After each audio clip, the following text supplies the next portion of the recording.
Good morning, I'm Nathan Hager. And I'm Amy Morris. Here are the stories we're following today. We begin this morning with the latest in the 2024 presidential race on this morning after the New Hampshire primary and another big night for Donald Trump. With 91% of the votes counted, the former president won the Granite State with 54.8% of the vote to Nikki Haley's 43.2%. But Haley is vowing to press on. Now, you've all heard the chatter among the political class. They're falling all over themselves, saying this race is over. Well, I have news for all of them. New Hampshire is first in the nation. It is not the last in the nation. Nikki Haley gave her concession speech shortly after the polls closed, but Trump didn't see it as a concession.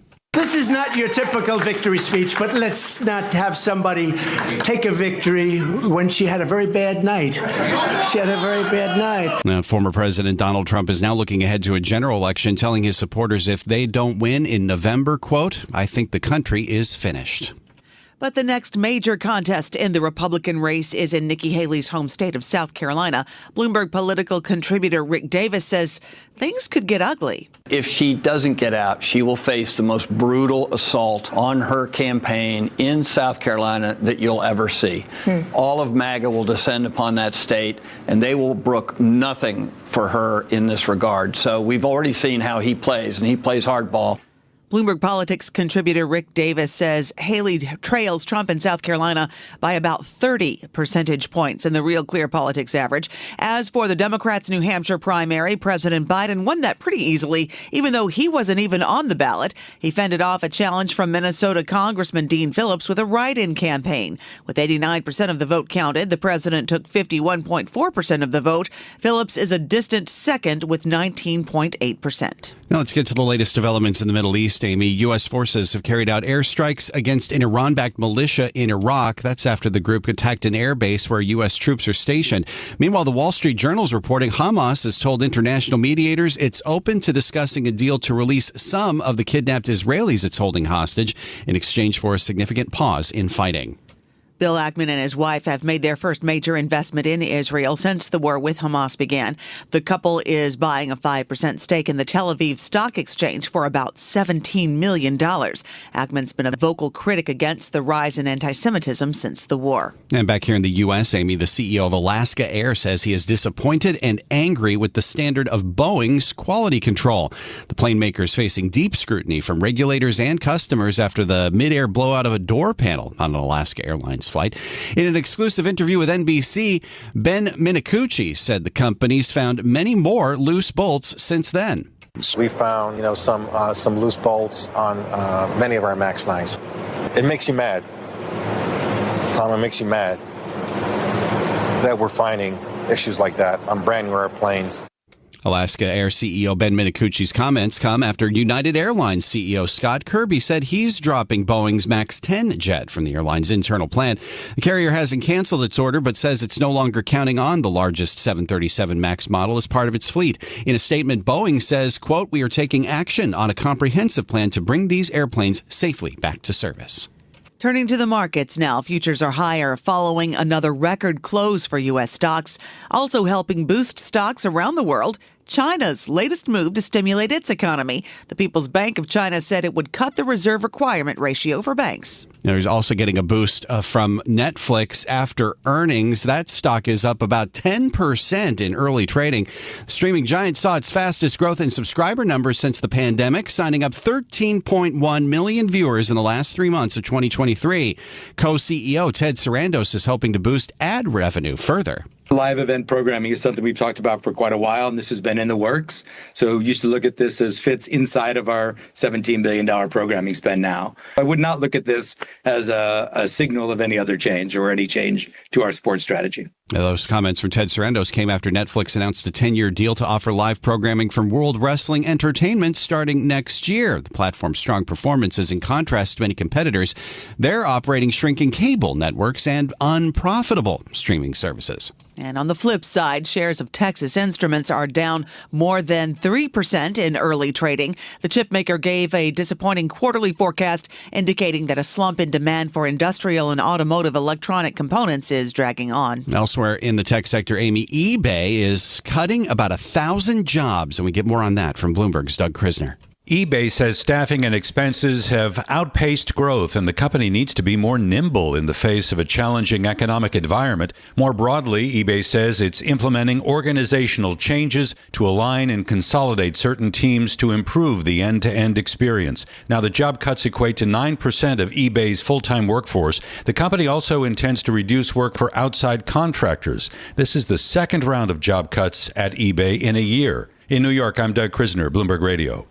All right, thank you, Doug. German software company SAP says it's planning a restructuring that will affect about 8,000 jobs. It's planning to increase its focus on artificial intelligence. That stock up almost 7% this morning. Time now for a look at some of the other stories making news around the world. And for that, we are joined by Bloomberg's John Tucker. Good morning, John. And good morning, Amy. Word this morning that a Russian transport plane has crashed near Ukraine. Russia's defense ministry says it carried 65 Ukrainian prisoners of war. It's not immediately clear what caused the crash. Also not known if anybody survived.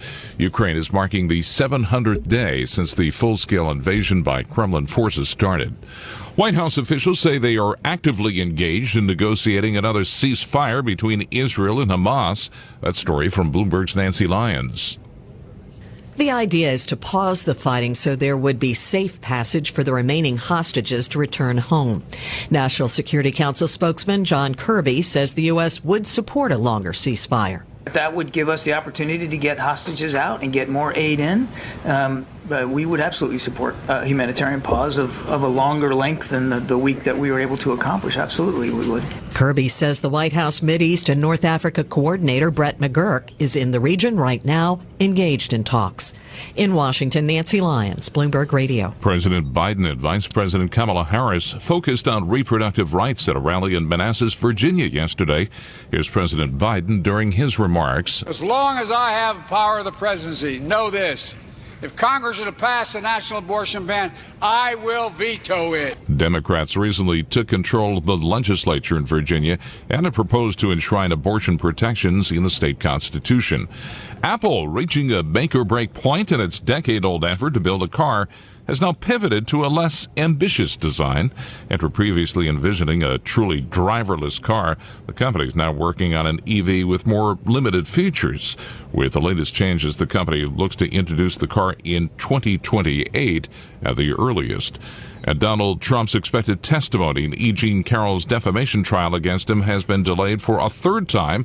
This comes after a juror fell ill and the former president's legal team reported COVID exposures at a recent dinner.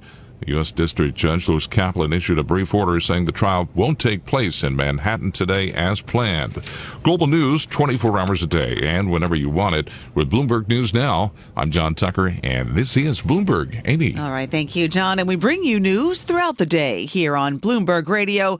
But now you can get the latest news on demand whenever you want it. Subscribe to Bloomberg News Now to get the latest headlines at the click of a button. Get informed on your schedule. You can listen and subscribe to Bloomberg News Now on the Bloomberg Business app, Bloomberg.com, plus Apple, Spotify, and anywhere else you get your podcasts. Time now for our Bloomberg Sports Update, and for that we bring in John Stashower.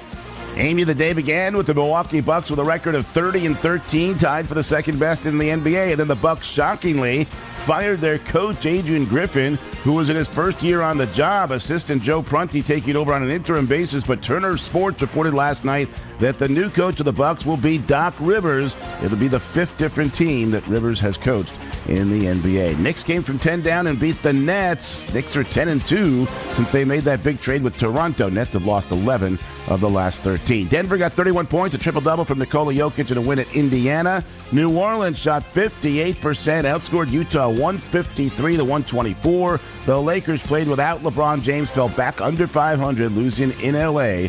to the Clippers.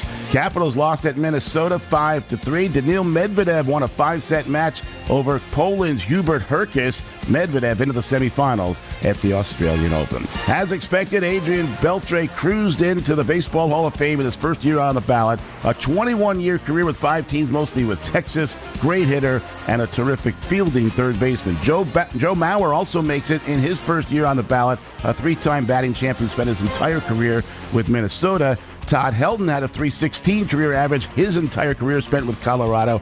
Helton made it as well. The Las Vegas Raiders have named Tom Telesco their new general manager. He had just been recently fired by the Chargers. John Stashower, Bloomberg Sports.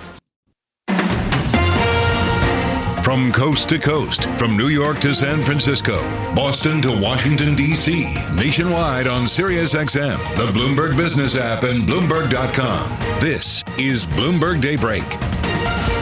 Good morning. I'm Nathan Hager. Donald Trump is a step closer to clinching the Republican presidential nomination after a decisive win in the first in the nation New Hampshire primary. And now the former president is looking past Nikki Haley to the general election. We have no choice. If we don't win, I think our country is finished. I do. I believe our country is finished.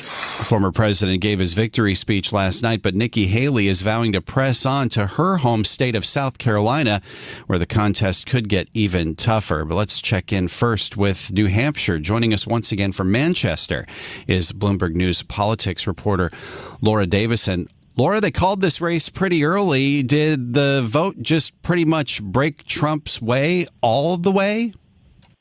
Yeah, they called it, basically as soon as they could, as after all the polls in the state closed.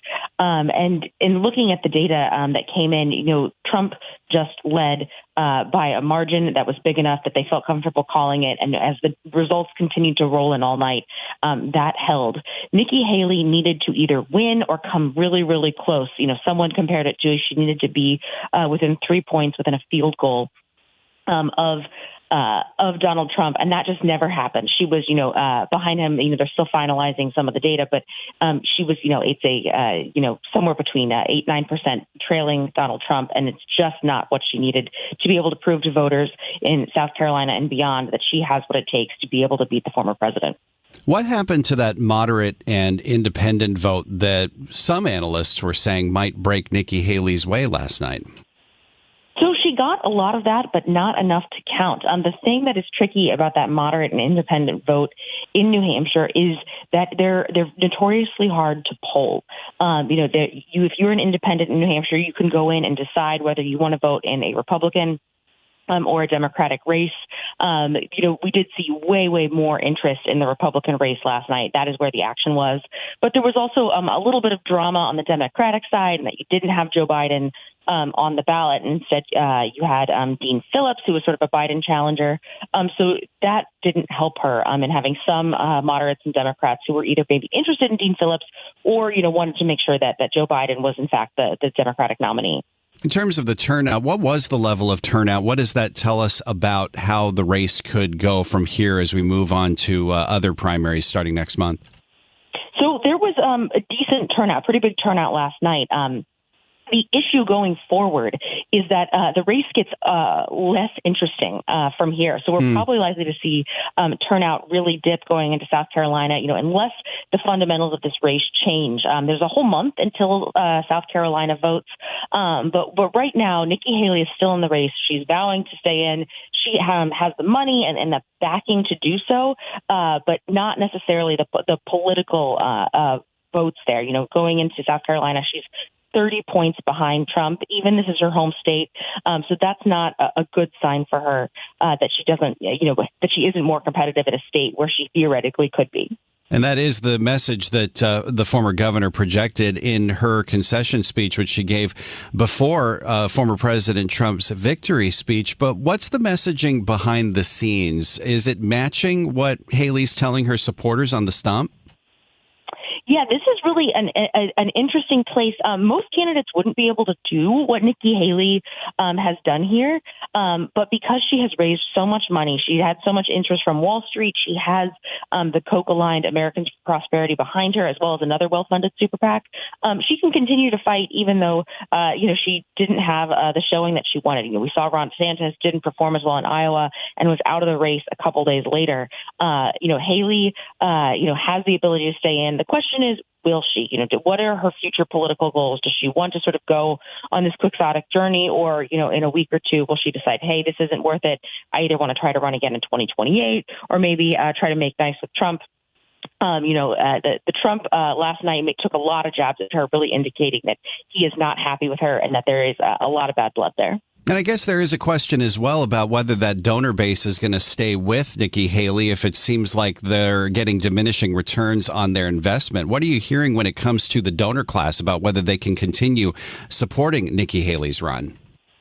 Yeah, so the one thing, she has a lot of money in the bank already, so she can continue to take that donor money and continue to funnel it into her campaign. But raising new money at this point is going to be very difficult. She does have the Americans for Prosperity, that Koch political network that is behind her. And they said last night they're going to continue to spend money into South Carolina, on advertising and going ahead and talking to voters, door knocking efforts. But it's going to be a difficult sell to bring in new donors, as well as, for some of these bigger super PACs that are well funded to say, why should they be spending tens of billions of dollars when there is a big election coming up with all sorts of races that these groups are also going to be endorsing and funding. I wanted to talk to you about the Democratic race as well. President Biden was forced to run a write-in campaign, but ran away with it pretty handily. Does that put the prospect of a primary challenge or even a third-party bid from Minnesota Congressman Dean Phillips to bed? Phillips can do a lot of what he wants to do here, but, for him to get interest and really take fire, it was clear that he didn't do that in New Hampshire, and it's going to be even harder for him to do that going forward. Laura Davison, back with us from Manchester, New Hampshire, part of our team of political correspondents covering the Republican and Democratic primaries in this 2024 race. Laura, thanks again for being with us as always. But now we want to turn to the major market moving story of the morning. That would be earnings from Netflix. The streaming giant blew past Wall Street expectations for subscriber growth for its best quarter since the early days of the pandemic, when many of us were locked down watching Netflix. So let's get more on these results. We're joined by Bloomberg's Alex Webb, who's all read in on the tech sector. Is this all about that lower priced ad tier and crackdown on passwords that's behind these blowout numbers, Alex? I think that's certainly two of the three pillars, right? So the market was looking for close to 9 million new subs. Netflix posted 13 million. That's not, good sort of 50% beat. The crackdown on passwords is certainly a big factor. They have now got 23 million advertising subscribers, which is, a bit less than 10%, but still making a difference around the edges.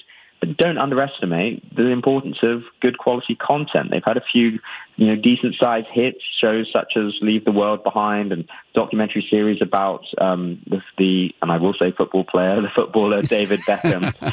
All of soccer for our U.S. audience, right? Exactly. Yeah, so therefore, content is very much the third pillar of that success. Yeah. So I guess the question is sustainability. I mean, well, before we get to that, let's talk about the new content that's going to be coming next year. Live entertainment in the form of wrestling. Interesting to see that move when we've got a lot of other streaming services offering Major League Soccer, baseball, football. What kind of a move does bringing World Wrestling Entertainment into the fold make for Netflix in that competition? It is a fascinating play because, of course, it's not quite sports. I don't want to doubt for a second the athleticism of the participants, but a lot of it is scripted, and they've made a few sort of tentative plays in the live event space, not with mixed success. This seems to be partly about supporting the advertising business, right? Because one of the few places that ads continue to be quite successful is in live events, right? You have a captive audience, you know they're there. That's why even as audiences drop off for things like the Super Bowl, you still see ad prices continue to increase. So having that supports that business. It's a way of potentially bringing in, of course, a new audience to Netflix. The hope being you get them through the front door to watch this, and then they might see some of the other content you have and stick around. So there are a lot of ways why this might make sense. It's clearly a substantial amount of money they're going to be paying. It's $5 billion over the course of 10 years. Clearly, the proof of the pudding will be if they then expand it to other sports and go into sports proper because they think this thing is successful. So does that suggest, Alex, that advertising, the ad revenue is going to be the main growth driver for Netflix, and that's going to be the focus for them as opposed to growing subscribers just in and of itself? No, I don't think so. They're going to be pushing on all fronts, right? They were saying in the earnings calls yesterday that they still see hundreds of millions of households around the world that haven't subscribed to Netflix. Advertising may be one way of getting them on board, particularly in some of the more price-sensitive markets. I'm thinking about places such as India, where there's a huge potential, but not necessarily as much willingness to pay, north of $10 or equivalent north of $10 for a sub. So that's a place where advertising stuff might help. There are plenty of other markets all around the world where you could make the case that Netflix remains underpenetrated.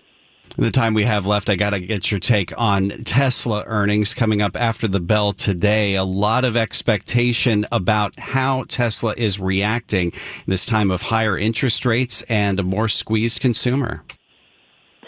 Yeah, it's fascinating what's been going on at Tesla because, of course, they had such an early lead in the electric vehicle space, but others are now starting to wake up. And, of course, they lost the crown of being the world's biggest maker of EVs to the Chinese company BYD. BYD, of course, massively successful, not least in its home market, where Tesla isn't quite as big. Tesla's been discounting significantly in order to get its demand up. The fascinating insight today will be if there's anything on their outlook for the rest of the year. They delivered 1.8 million cars last year. The market's looking for about 2.2 million this coming year. Any color on that will be a number that is very closely watched by investors. This is Bloomberg Daybreak Today, your morning brief on the stories making news from Wall Street to Washington and beyond. Look for us on your podcast feed by 6 a.m. Eastern each morning on Apple, Spotify, and anywhere else you get your podcasts. You can also listen live each morning starting at 5 a.m. Wall Street time on Bloomberg 1130 in New York, Bloomberg 99.1 in Washington, Bloomberg 106.1 in Boston, and Bloomberg 960 in San Francisco. Our flagship New York station is also available on your Amazon Alexa devices. Just say, Alexa, play Bloomberg 1130. Plus, listen coast to coast on the Bloomberg Business app, SiriusXM, the iHeartRadio app, and on Bloomberg.com. I'm Nathan Hager. And I'm Amy Morris. Join us again tomorrow morning for all the news you need to start your day right here on Bloomberg Daybreak.